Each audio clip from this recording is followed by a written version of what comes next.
கலக்குங்கோ தொடர்கிறது.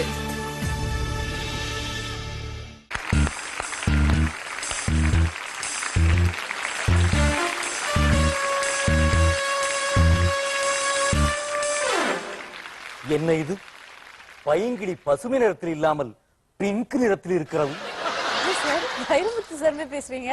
ஆமா, வைரமுத்து சார் மாதிரி நான் மேடையில் நடிச்சு காட்டினேன். அத கலாகேந்திரா கோவிந்தராஜன் சார் பார்த்தாரு. அவர் தான் என்ன பாலச்சந்திரத்தை கூட்டு போய் சேர்த்தார். இதான் அந்த கதை. நீ அந்த சாதா கதையை அப்படி படி. நான் அத கவிப்பேரரசு வைரமுத்து சார் ஸ்டைல்ல சொல்றேன். ஓகே, ஸ்டார்ட் பண்ணலாமா? ஆரம்பி. ஒரு ஊர்ல புழுதி படிந்த ஒரு கிராமத்தில் ஒரு ஆயா அரச மரத்தடியில ஆம வடை சுட்டுக்கிட்டு வந்துட்டு இருந்தாங்க.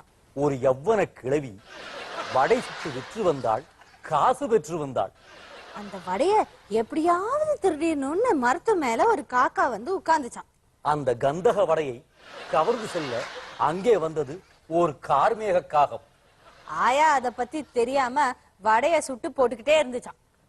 பாட்டிக்கு மட்டும் கார்மேக காகத்தின் கள்ள எண்ணம் தெரிந்திருந்தால் அவளது கல்லறை பூக்கள் கூட அவளுக்காக கண்ணீர் சிந்தி இருக்காது.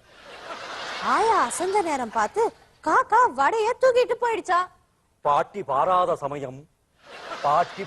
சமயம் அந்த கார்மேக காகம் சந்தன மின்னல் போல் வாய்ந்து அந்த கந்தக வடையை கவர்ந்து சென்றது. மரத்து மேல போய் உட்கார்ந்துக்குச்சான். விதைக்குள் இருந்து வந்த விருட்சம் அங்கே வளர்ந்து நின்றது பல வருஷம். அதன் சுந்தர கிளைகளில் சென்று அமர்ந்தது அந்த சொப்பன காகம். அப்ப திடீர்னு அங்க ஒரு நரி வந்துச்சான். பூவுக்குள் பூகம்பம் போல் புறப்பட்டு வந்தது ஒரு நரி. அந்த நரி நர்த்தக நரி, நாலடியார் நரி, நீதி அறிந்து போதி சொல்லும் போதி மரத்து சாதி. ஒரு நரிக்கு இவ்வளவு இன்ட்ரோடக்ஷன். காக்கா வச்சிருந்த வடைய பார்த்துச்சான்.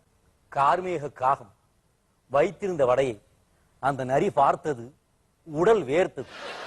அந்த வடைய எப்படியாவது திங்கணும்னு திட்டம் போட்டுச்சான். அந்த ராஜ வடையை அபகரிக்க அதன் நந்தவனத்து மூளை நாச வேலை ஒன்று செய்தது. நரி காக்கா பக்கத்துல போச்சான். நரி அதுவாக சென்றது, காகம் இருந்த மரத்தடியே மெதுவாக சென்றது. காக்கா இதை கவனிக்கல.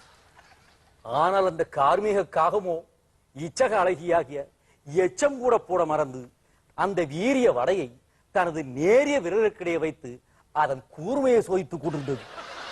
நரி சொல்லுச்சான், காக்கா காக்கா நீ ரொம்ப அழகா இருக்க, ஒரு பாட்டு பாடுன்னு. நரி பகர்ந்தது, ஓ உலக அழகியே, உள்ளூர் மோனாலிசாவே, நகராட்சி பூங்காவுக்கு நுழைந்த நமிதாவே, என் அந்தரப்புறத்துக்குள்ள அத்துமீறி நுழைந்த அசிரே, தீவுத்திடலுக்குள் திடும்பன நுழைந்த திரிஷாவே, நீ பார்க்கவே எவ்வளவு அழகு. நீ மட்டும் உன் கந்தர்வ குரலிலே ஒரு கானம் இசைத்தால், உன் கந்தர்வ குரலிலே ஒரு கானம் இசைத்தால் எருதுக்கும் விருது கிடைக்கும், சர்ப்பம் கூட கர்ப்பம் தரிக்கும், ஏன் நீருக்கும் வேர்க்கும் என்றது. அதுக்கப்புறம் தான் என்ன ஆச்சுன்னு எங்களுக்கு தெரியுமே. காக்கா பாடிச்சு, நரி வடைய எடுத்துட்டு போயிடுச்சு. இந்த இடத்தில் தான் சரித்திரம் சரிகிறது, பூகோளம் புரள்கிறது, தமிழ் தடுமாறுகிறது.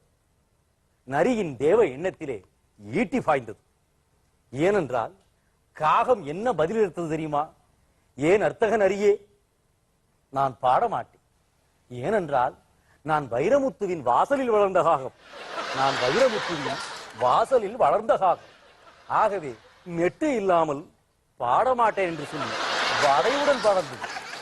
பத்திரிகைக்காரர்களே, பாசமுள்ள பத்திரிகைக்காரர்களே, காகத்தின் உயிரில் வசந்தம் இனித்தது, மனதிற்குள் மழை பொழிந்தது. அங்கே ஆனந்தங்கள் பரவசம், அனுமதி இலவசம். கார்மேக காகத்தின் கதை என்னை பொறுத்தவரையில் ஒரு கருவாச்சி காவியம், கள்ளிக்காட்டு இதிகாசம். பாசத்திற்குரிய பத்திரிகைக்காரர்களே, நீங்கள் பள்ளிகளிலோ அல்லது பல்கலைக்கழகங்களிலோ இந்த கதையை பாடத்திட்டமாக்குவதற்கு பரிந்துரை செய்யுங்கள். நன்றி, வணக்கம், வருகிறேன்.